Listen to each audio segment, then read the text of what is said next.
Hi everyone, welcome to Julix Beauty. I'm Julie. Today I'm going to do something a little bit different. I'm going to do a voiceover. I hope you like this look. Let's get started.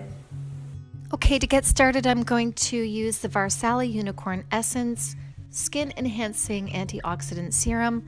I do really like this. I bought it a while ago and I continue to use it. I find that it keeps my makeup on all day. Now the new foundation I'm trying is Josie Moran Vibrancy Argan Oil Foundation Fluid. I love this stuff. I have really dry skin, especially in the wintertime here in Canada. The weather has been so cold. I use the Josie Moran Argan Oil anyways as part of my skincare, so I decided to try this and I absolutely love it. I also find, I was a little shocked actually because the argan oil is in it. I thought that maybe that it wouldn't stay as well, but I have found that it has lasted me for hours without touch-up. The brush I'm using is MAX 170. Next up, I'm going to take MAX 139 brush and dip it into my Ambient lighting palette and do a light dusting of that. I actually forgot to do my concealer first, which is in the wrong order, but that's okay because I didn't powder under there anyways. And I'm using a new one. This is YSL All Hours Concealer. I am in shade 4, Sand. I'm taking that in the darker inner corner of my eye, a little bit on the outer corner of my mouth, on my chin and down my nose to use as a highlight.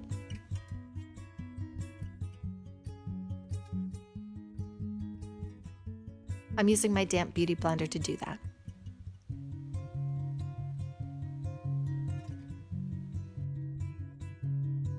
Next, I'm going to take my damp beauty blender and dip into Laura Mercier's translucent loose setting powder.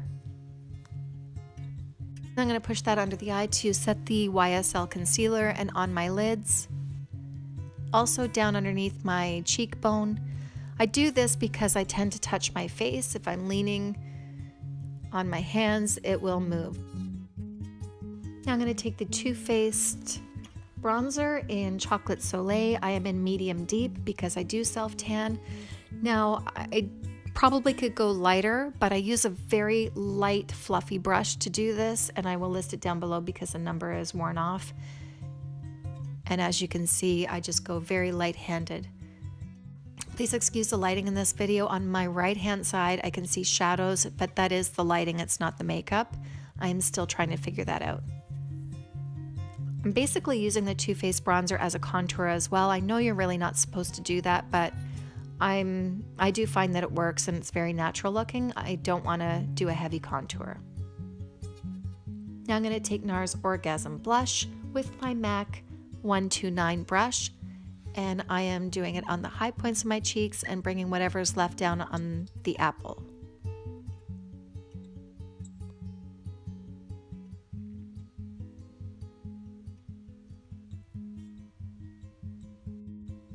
Now I'm taking MAC's Soft Ochre Paint Pot and I'm using my MAC brush. Again, I will list that down below. These brushes last forever. I have brushes that are probably 20 years old from MAC when I used to work there a long time ago.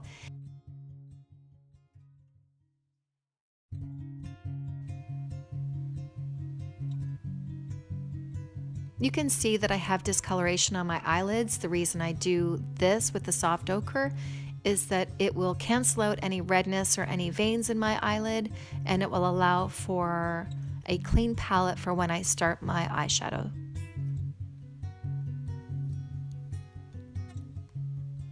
Now I'm going to go into my Kat Von D Shade and Light palette with my 219 brush, and I am going to lightly dust the light colors. I'm mixing the two of them.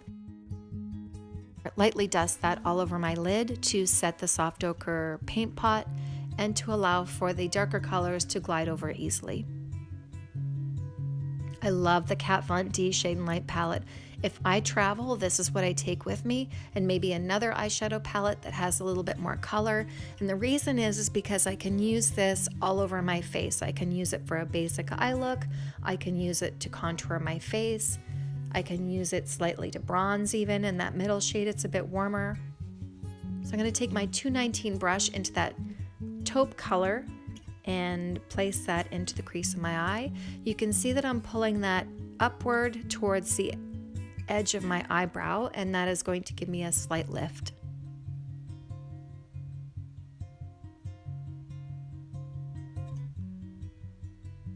Shade and Light palette powders blend so easily, they're like butter. So I would wear this look going to the grocery store, hanging around, going to my son's hockey game. It's nothing over the top, but I still look done. And it still enhances the natural shape of my eye without looking overdone. Again, I'm going to pull that up to the outer corner. I'm going to dip into that same color and work on the outer V, and that will connect the crease color to the lash line. This technique makes your eye look more open and awake.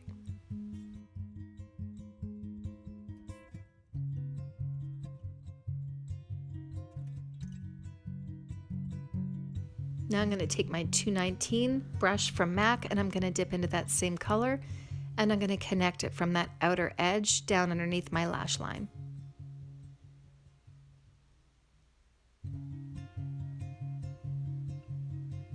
After I dip my brush and I place it on that outer corner, as I apply it and drag it into the inner corner, it is automatically going to go from dark to light.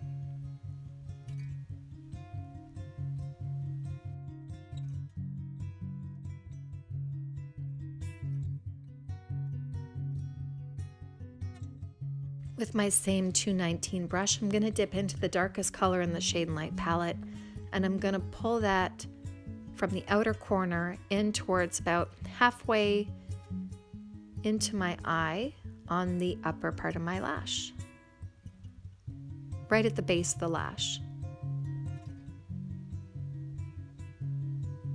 If I pulled that all the way into the inside of my eye, it would actually start closing my eye up. So I keep it on the outer portion of my eye.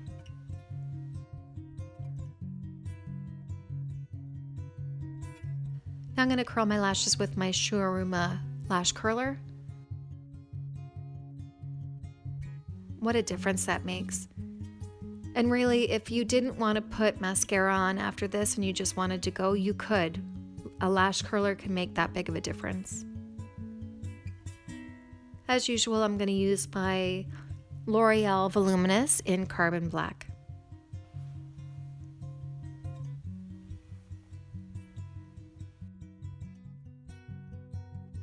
I'm not going to continue to show you my mascara routine. Everyone's sorry, I know it gets a bit redundant, but what a difference it makes. You could also switch out the black mascara for a brown if you wanted to. I really like black. I very rarely use brown unless it's a really young girl. I just find black accentuates the frame of your eyes so much. Now I'm taking Anastasia Beverly Hills Brow Wiz in Caramel and doing the same thing I always do with my brows. The idea is to bring everybody's focus to your eyes, and framing your eyes with your eyebrows done makes such a difference. And they don't have to be perfect. Don't forget they're sisters, not twins, so they don't have to match perfectly. Mine obviously don't. My left side is higher than my right, and that's okay. Now, I don't normally use this brush for highlighter, but it is what I had in front of me, so it's the MAC 133, and I'm dipping it into the Ambient Metallic Strobe Lighting Palette. I am taking my MAC 239 brush, dipping it back into the Hourglass Strobe Light Palette, and going right underneath the peak of the brow and on the inner corners of the eye. Next, I'm going to take In Control Pro Longwear Lip Pencil from MAC. I'm going to outline my lips, and of course I'm going to fill them in. That's just what I like to do.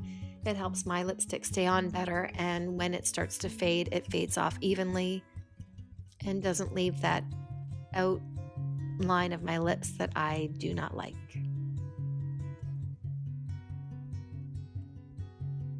You can see the texture of this is very creamy, and it also stays a very long time. My lipstick today is going to be MAC's Brave. This is in their formulation Satin. So that's it, everyone. I hope you like this look. If you do, please hit the like button, subscribe, share if you would like to, and I will see you in my next video. Bye.